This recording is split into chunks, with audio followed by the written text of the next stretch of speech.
சைவ ஒழுக்கம்னு சொல்லுங்கன்னு சொன்னால் விடாமல் எப்போதும் திருநீர் அணிந்திருப்பதும், அந்த திருநீரை தரிக்கும் போதெல்லாம் சிவநாமத்தை சொல்லி பெருமானை சிந்திப்பதும் தான். இதை விட மேம்பட்டதாக பெரிய ஒழுக்கம் மீதி எல்லா ஒழுக்கமும் இதை கடைபிடித்தால் கைக்கு வந்துடும். இதை கடைபிடித்தோம்னா விடாமல் ஏனைய ஒழுக்கம் எல்லாமே நம்ம கைக்கு வந்துடும்னு நிச்சயமாக கொள்ளலாம். அப்படி செய்வது. மேலே இதே நூலில் நமக்கு அலுவலகத்தில் எப்படி இருக்கணும் இதெல்லாம் சொல்லியிருக்காங்க. அதில் சாமானிய தர்மத்திலேருந்து ஆரம்பித்து எல்லாத்தையும் வலியுறுத்துவாங்க. என்ன வாங்கிக்கலாம், என்ன வாங்கக்கூடாது எல்லாமே சொல்லப்பட்டிருக்கு.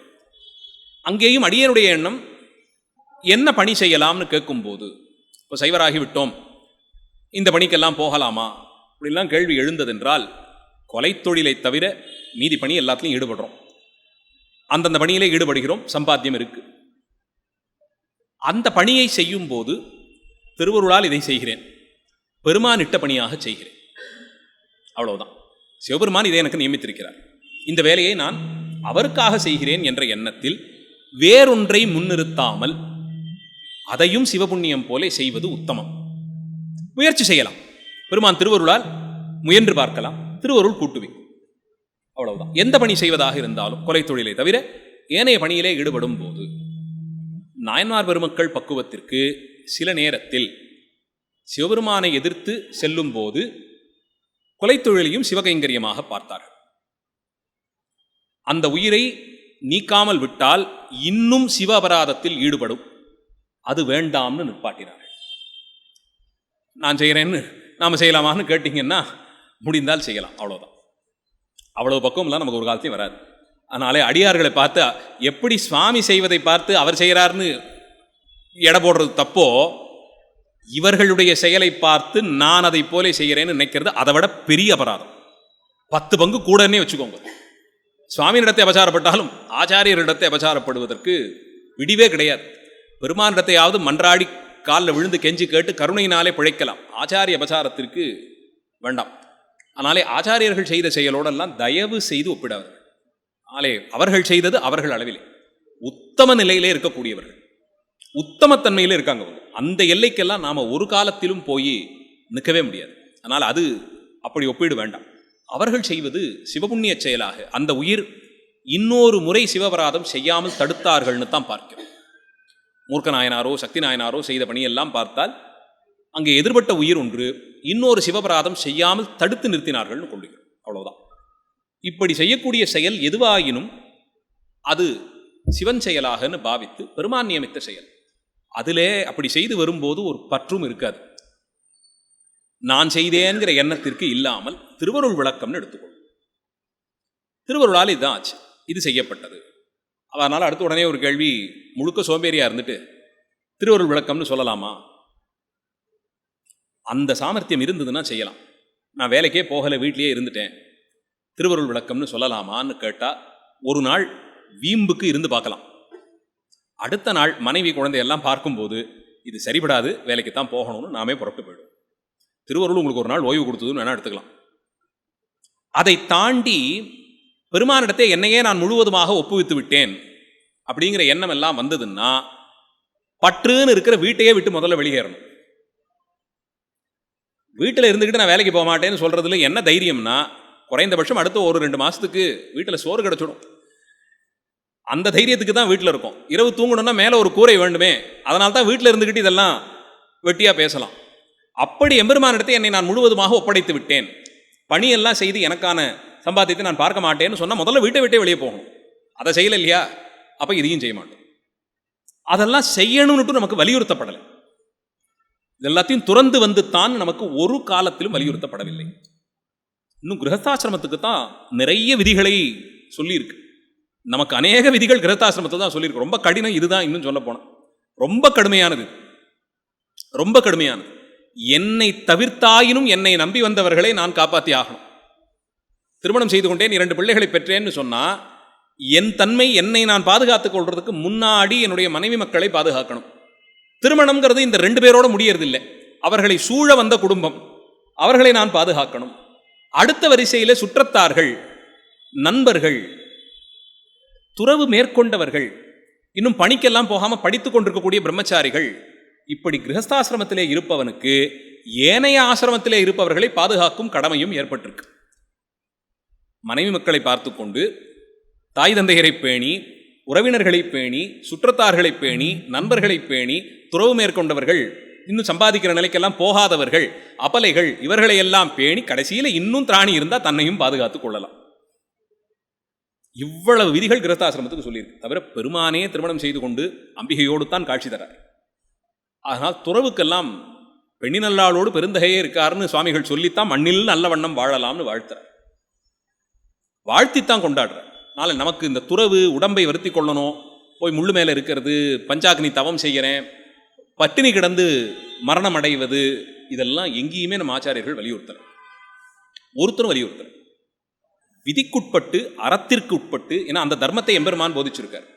ஆனால் பெருமான் காட்டி கொடுத்த தர்மத்திற்குட்பட்டு, சாமானிய தர்மமாக அவர் சொல்லியிருக்கக்கூடிய விஷயங்கள், பொய் சொல்ல மாட்டேன், களவு செய்ய மாட்டேன், மற்றவர்கள் பொருளை அபகரித்தல், புலால் உண்ணுதல், கொலை தொழில், இதெல்லாம் இல்லாமல் எல்லா உயிரிடத்தையும் அன்பு செலுத்தி கொண்டு அறவழியிலே சம்பாதித்து பெற்ற அந்த சம்பாத்தியத்திற்கு தகுதியாக ஒரு வாழ்க்கை முறையை அமைத்து கொண்டு மனைவி மக்கள்னு என்னால் ஆன தர்மத்தை செய்து கொண்டு அவர்களையும் போஷித்து அடுத்த தலைமுறையை உருவாக்கி அவர்களுக்கு நல்ல பழக்கங்களை சொல்லிக் கொடுத்து இந்த அறத்தை நீ கொண்டு போய் இனி தொடர்ந்து வான்னு சொல்லி ஓய்ந்து போகக்கூடிய ஒரு நிலை வரும்போது சிவசிவான்னு ஓய்ந்து ஒதுங்கி கொண்டிருந்து பெருமான் என்றைக்கு அழைப்பான்னு காத்திருந்து ஒரு நாள் சிவகதி அடைவது உத்தமமான வாழ்க்கை.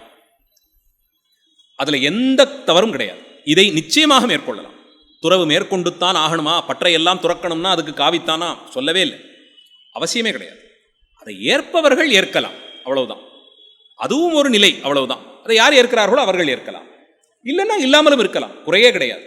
திருமணம் செய்து கொண்டு இன்பம் துய்த்து மனைவி மக்களோடுன்னு இருக்கக்கூடிய ஒரு வாழ்க்கையை எங்குமே யாரும் வெறுக்கலை. அதனால தான் சைவ சித்தாந்தின்னு திருவள்ளுவரை கொண்டாடும். அறத்துப்பாலில் முதல் கட்டத்திலேயே இல்வாழ்க்கைக்கான தர்மத்தை எல்லாம் சொல்லிடுறார். இல்லறத்திற்கான சிறப்பை தான் எடுத்து சொல்றார். அதில் மக்கள் பெறுவதை கொண்டாடுறார் அவர். ஏன்னா அடுத்த தலைமுறை தழைத்தால் தான் சமுதாயம் என்று ஒன்று உருவாகும். நல்ல விதியோடு தர்மத்தோடு இருக்கக்கூடிய ஒருவன் தான் அடுத்த தலைமுறையிலே நல்ல பிள்ளைகளை உருவாக்க முடியும். எல்லாரும் காஷாயத்துக்குன்னு போயிட்டாங்கன்னா சமுதாயம்ங்கிறது ஒன்று எங்கே, பிள்ளை பேர் எப்படி பெறும்? தலைமுறையே இல்லாமல் போயிட்டு அப்புறம் பிள்ளைகள் எங்கே, சமுதாயம் எங்கே, மக்கள் எங்கே, ஒன்றும் இல்லாமல் போயிடும். அதனால அது அப்படி ஒன்றும் வலியுறுத்தவே படலை.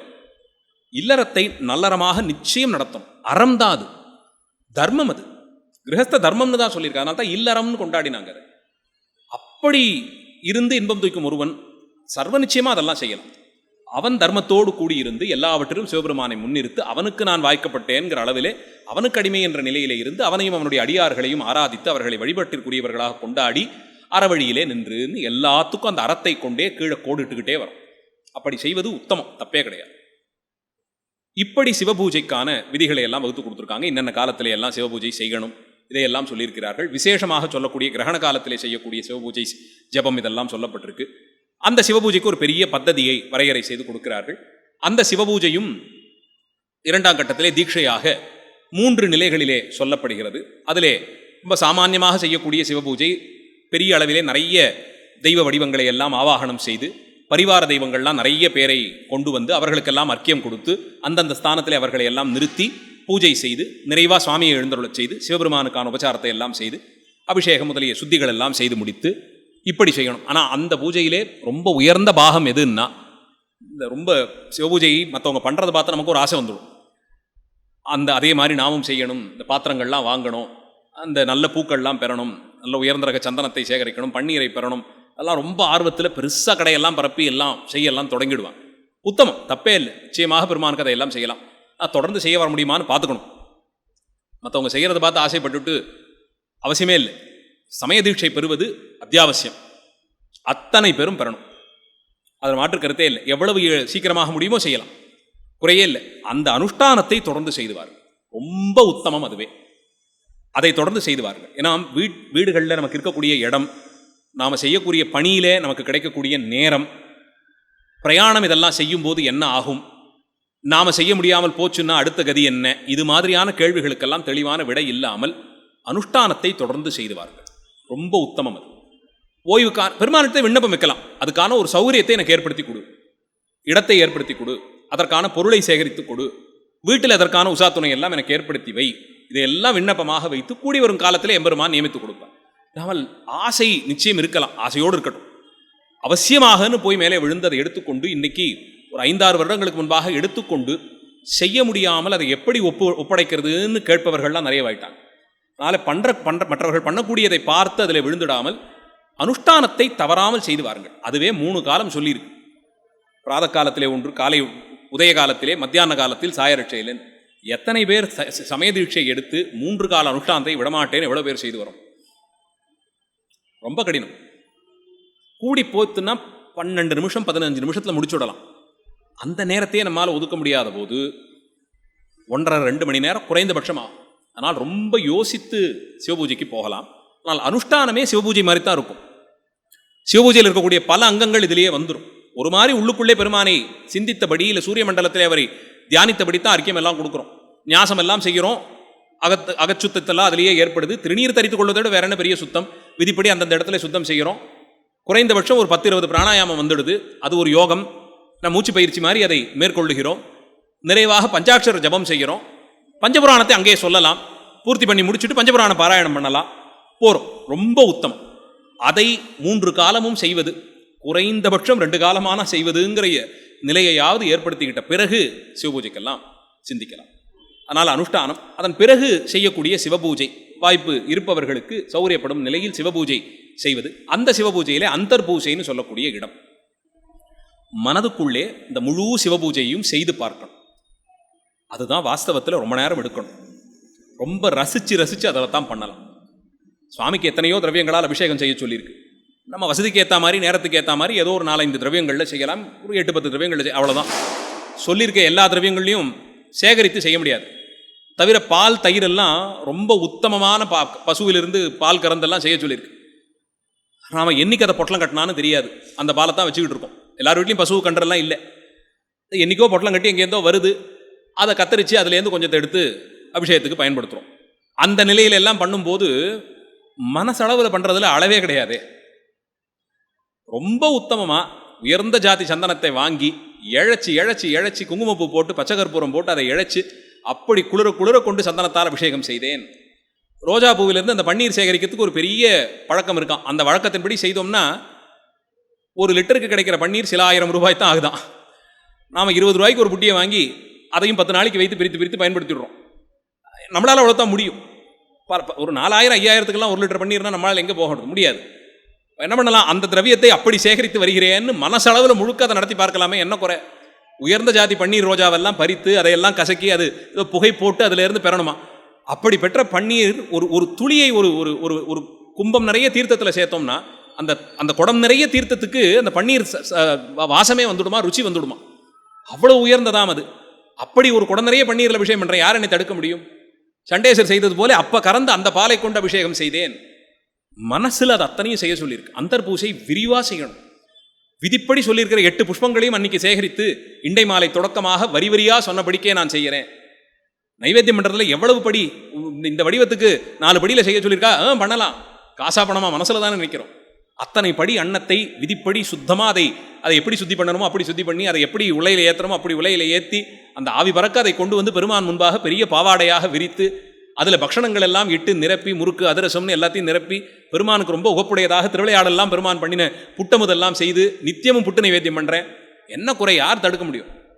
இப்படி இவ்வளவையும் பண்ணி மனசார பெருமானுக்கு நைவேத்தியம் பண்ணி உயர்ந்த அகில் சந்தனம் எல்லாம் கொண்டு தூபம் இட்டு வகை வகையாக அடுக்கடுக்காக தீபம் எல்லாம் சொல்லியிருக்க எல்லா தீபத்தையும் சமர்ப்பித்து, வெள்ளியிலே தங்கத்தில் பண்ணின உபச்சாரங்கள் எல்லாம் சோடசுபச்சாரம் எல்லாம் சமர்ப்பித்து, என்ன குறை? மனசார செய்யலாம். இந்த பூஜையைத்தான் விஸ்தரித்து கொண்டே போக சொல்லுது. அந்தர் பூஜை தான் இன்னும் நிறைய போகணும். இது மனசு இதில் ரொம்ப லைக்காமன்னா எப்படின்னா விருப்பம் இல்லாமல் இல்லை, வேற ஏதோ சிந்தனை வந்துடும். நடுவில் ஒரு உத்வேகத்தில் நினைத்து கொண்டே இருக்கும்போது நடுவில் எங்கேயோ ஒன்று தோன்றும். எத்தனை கோடி மாயாசக்திகள் சொல்றார் மாணிக்கவாசகர். வேறு வேறு தன்மையதாக 6 கோடி மாயாசக்திகள் வேலை செய்யுதுங்கிறார். ஒரு 4 மாயை வேலை செஞ்சதுனால நம்மளால் தாங்க முடியாது. சிவபூஜையின் போது அதனால்தான் பூஜை தொடங்கும் போது வில்வதளத்தை அஸ்திரமந்திரம் சொல்லி கிள்ளுவோம். வில்வ இலையை கீறணும். கீறி எல்லா திசையிலும் அஸ்திரமந்திரம் சொல்லி வீசுவோம்.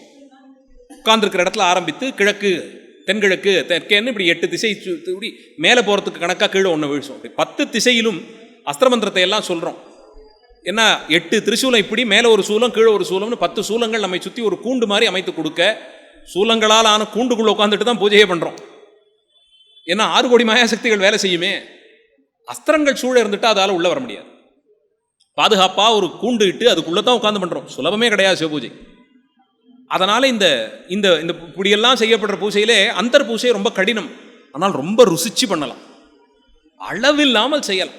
ஸ்படிகத்தில் என்ன, ஸ்வர்ணத்தில் ஒரு சிவலிங்கம் பண்ணிட்டு பூஜை பண்ணலாம், யார் என்ன சொல்ல போகிறாங்க? பத்திரை மாத்து ஸ்வர்ணத்தில் ஒரு லிங்கம் பண்ணி பூஜித்தேன் பண்ணலாமே குறையா. கங்கையிலேருந்து தீர்த்தம் சேகரிச்சுட்டு வந்து பூஜித்தேன், நித்தியம் கங்கையில் தீர்த்தம் பண்ணலாம், சுவாமிக்கு அபிஷேகம் பண்ணலாம், எந்த குறையும் கிடையாது. அப்படி அந்தர் பூஜை விஸ்தாரமாக செய்யணும்னு சொல்லியிருக்கு. அதையெல்லாம் செய்த பிறகு இந்த சிவபூஜைக்கு வரும், லிங்க பூஜைக்கு வரும். அதில் பாத்திர சுத்தி, ஸ்தல சுத்தி, இப்படி 5 சுத்திகள்லாம். லிங்கத்தையும் சுத்தம் பண்ணுறோம், அதுதான் அபிஷேகம். லிங்க சுத்தின்னு அதையும் செய்ய சொல்லியிருக்கு. இப்படியெல்லாம் செய்து அந்த சிவபூஜையை பூர்த்தி பண்ணி ஒடுக்கி பெருமானை எழுந்தருளச் செய்து, அதன் பிறகு அன்றைய சிவபூஜைக்கு படிப்படியாக பால் கறந்ததே பசு. ஏன்னா சிவபூஜையில் அபிஷேகத்தில் அவசியமாக செய்ய வேண்டியது பஞ்சகவ்யத்தை கொண்டு தான். இன்றைக்கெல்லாம் அப்படி சேகரிக்க முடியறதில்லை. அதுவும் தோஷம் இல்லாத பசுவின் இடத்தை இருந்து தான் அந்த கோஜலம் கோமலம் எல்லாம் பெறணும். அப்படி இல்லாத போது சுவாமி திருமேனியை அதெல்லாம் தீண்டக்கூடாது, அதை பிரதிஷ்டைக்கெல்லாம் விதியெல்லாம் இருக்குது. அது முடியாத பட்சத்தில் தான் என்ன பண்ணுறோம், பால் தயிர் நெய்யை சேர்த்துட்டு சந்தன கரைசலை கோமலமாகவும் பன்னீரை கோஜலமாகவும் பாவித்து தான் செய்கிறோம். அப்படி செய்யக்கூடிய அந்த பூஜைக்கு பசுதான் இதெல்லாம் கொடுத்துருக்கு. அப்போ அந்த பசுவை நாடி அதுக்கு பெருமானுடைய பூஜையிலிருந்து அருகம்பில், நைவேத்தியம் பண்ணின பழம், இதையெல்லாம் கொடுக்க சொல்லியிருக்கு. ஏன்னா பூக்கள் தீர்த்தம் இதெல்லாம் இயற்கையாக கொடுக்கறது விட்டுறோம். இந்த பசு என்ன நமக்குன்னா வந்தது, அதனுடைய பாலை நமக்கு கொடுத்துருக்குல்ல, அந்த ஒரு உயிரினம் தான் அது எல்லாத்தையும் கொடுக்குது பூஜைக்கு. அதனால் அந்த பசுவை அடைந்து கோபூஜை செய்ய சொல்லியிருக்கு. சிவபூஜையினுடைய ஒரு அங்கம் கோபூஜை. இப்போ பசுவெல்லாம் தேடிட்டு போக முடியாது. நடிகன் இருக்கிற தெருவில், அந்த தெரு மூலையில் ஒரு பசு கொட்டடி உண்டு. அந்த அந்த பசுவினுடைய பால் கொஞ்ச நாள் வாங்கிக்கிட்டு இருந்தோம் வந்த புதுசில். அந்த பசுமாட்டை நாம் இருக்கக்கூடிய அந்த வாசலில் கட்டுவாங்க. அது ஒரு மாதிரி அந்த தெரு கொஞ்சம் சின்னதாக இருக்கும், அந்த பக்கம் யாரும் ரொம்ப போக மாட்டாங்கன்றனாலே அப்போ கொஞ்சம் காலம் அந்த அம்மா கொண்டு வந்து அங்கே கட்டிக்கிட்டு இருந்தாங்க. நாம் சரி ஒரு பசுவும் கண்ணுமே சேர்த்து கட்டுறாங்களே, சிவபூஜையினுடைய நிர்மாலயத்தெல்லாம் அங்கே சேர்த்துட்டு அந்த கபில பூஜைன்னு சொல்லி பசுவுக்கு அக்ஷதையெல்லாம் தூவி அது சில மந்திரங்கள் சொல்லி அதை பூஜித்து இதெல்லாம் கொடுத்து அதை பிரதட்சணம் பண்ணி எல்லாம் வரணும்.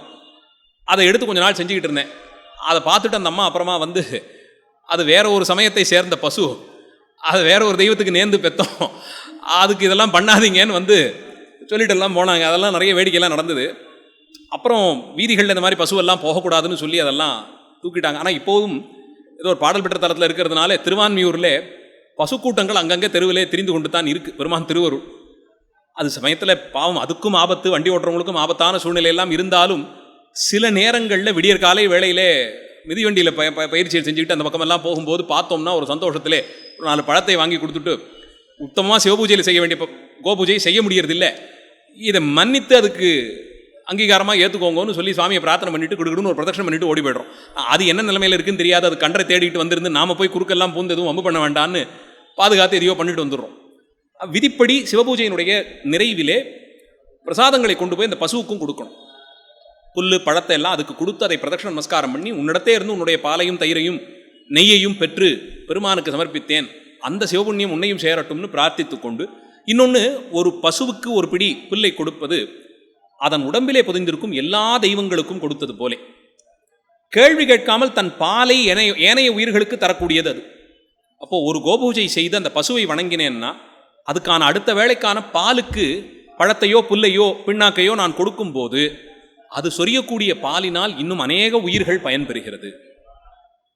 அப்போ அம்பிகை எப்படி சிவபூஜை நிமித்தமாக எல்லா உயிரினங்களுக்கும் அன்னமிட்டாளோ நம்மால் அவ்வளவு செய்ய முடியாது. காசியிலே நித்திய சிவபூஜை அம்பிகை செய்கிறாள். அதனால்தான் அந்த தலத்திலே அன்னபூரணியாக வீச்சிருக்கிறாள். ஆனால் சிவபூஜையினுடைய ஒரு அங்கம் எல்லா உயிர்களும் பசியாறணும்.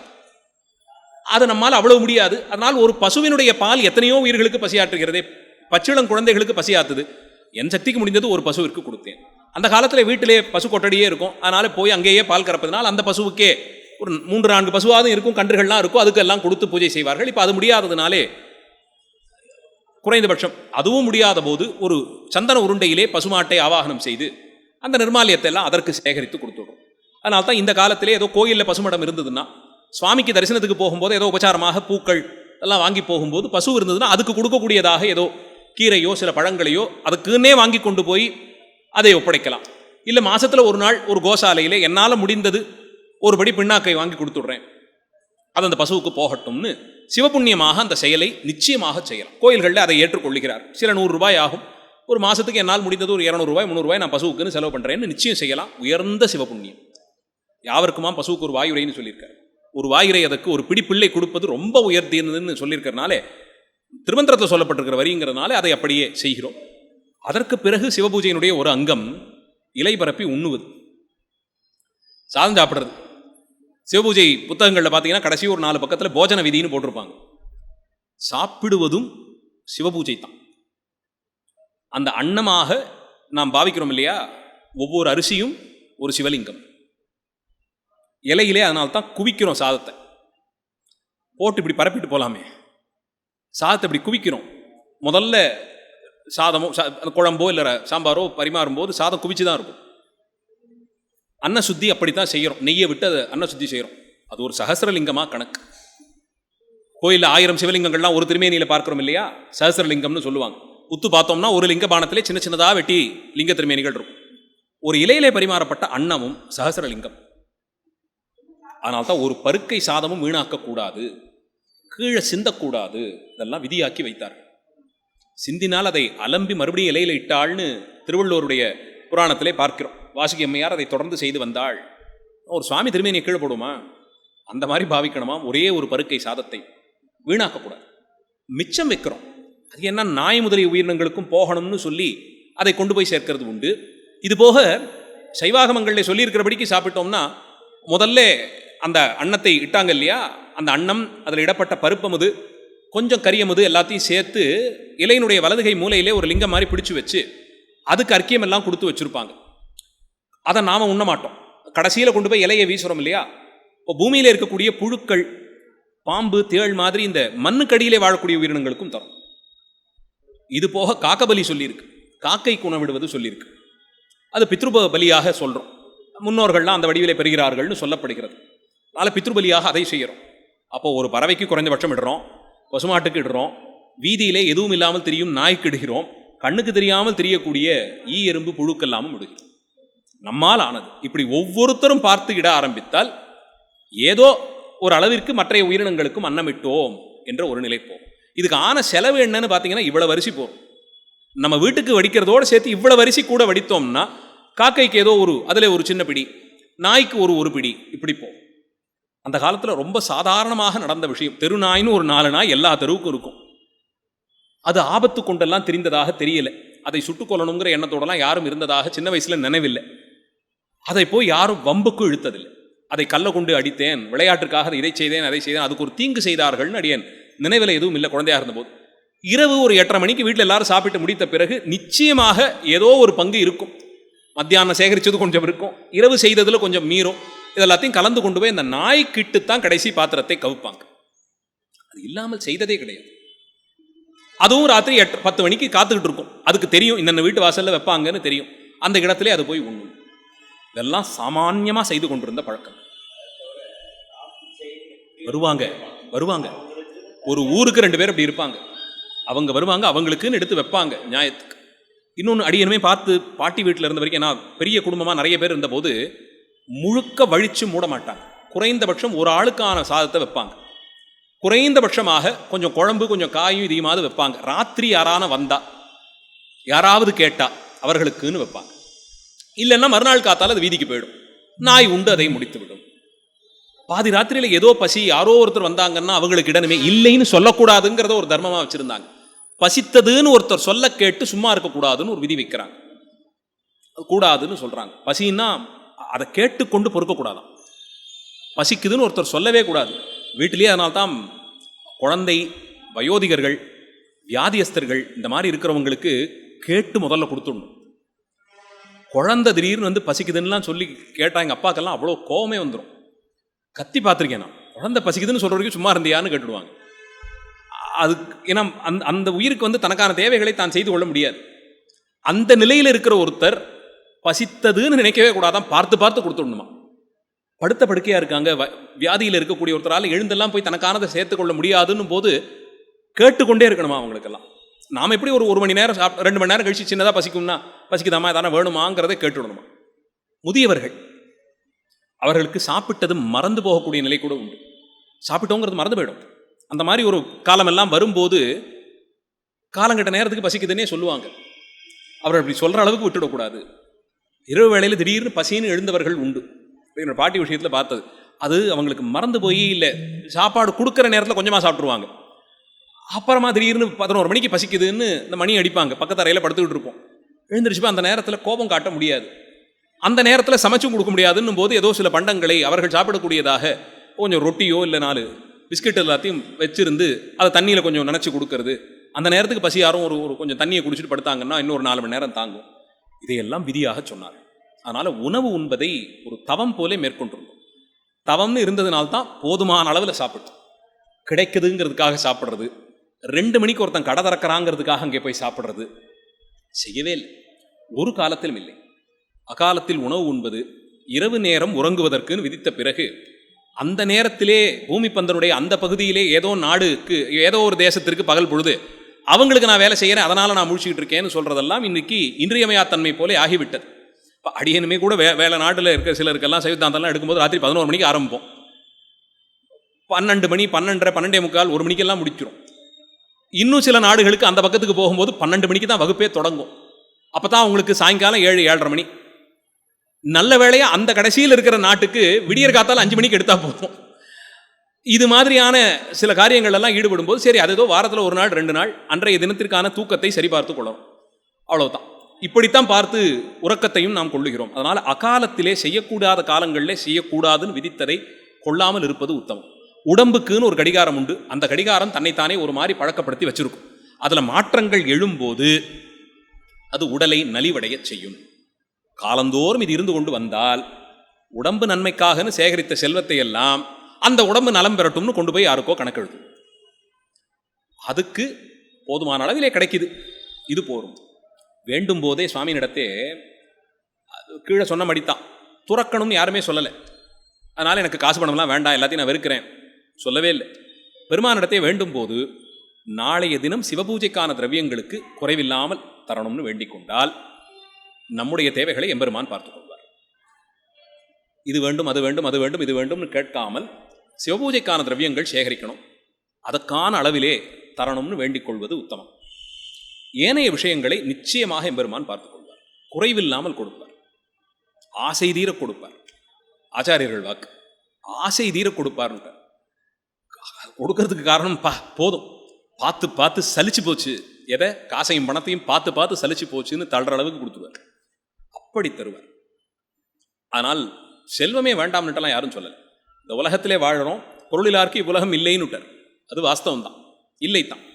அதுக்குன்னு அளவில்லாமல் சேகரிப்பதனாலே உடம்பும் கெட்டு போய் நாசமாக போகிற அளவுக்கு அதை செய்து உடம்பு நலிந்து போவதில் என்ன இருக்கு? அதனால் அது வேண்டாம். போதுமான அளவிலே அப்படி உறக்கம் கொள்ள வேண்டிய அளவிலே உறக்கம், அதையும் சேர்த்தே தான் அனுஷ்டானத்தில் சொல்கிறாங்க. உறங்கும் நேரமும் தவறக்கூடாது, தப்பக்கூடாது. விதிவிலக்குகள் உண்டு. திருவிழா காலங்கள், மகாசிவராத்திரி போன்ற விரத காலங்கள், இது மாதிரி காலங்கள்லே கண் விழிக்கிறோம். அது வருஷத்தில் ஒரு 8-10 நாள் வந்தால் ஜாஸ்தி, அவ்வளோதான். அதை அடுத்த நாள் தூங்கி ஈடுபடுத்திடுறோம். ஆண்டு முழுவதும் ராத்திரி 1 மணிக்கு படுத்து காலையில் 7 மணிக்கு எழுந்திருப்பேன், இல்லை அப்படியும் பரவாயில்ல 1 மணிக்கு படுத்து காத்தால 10 மணிக்கு தான் எழுந்திருப்பேன்னா அது உடல்நிலையை மாற்றச் செய்யும்.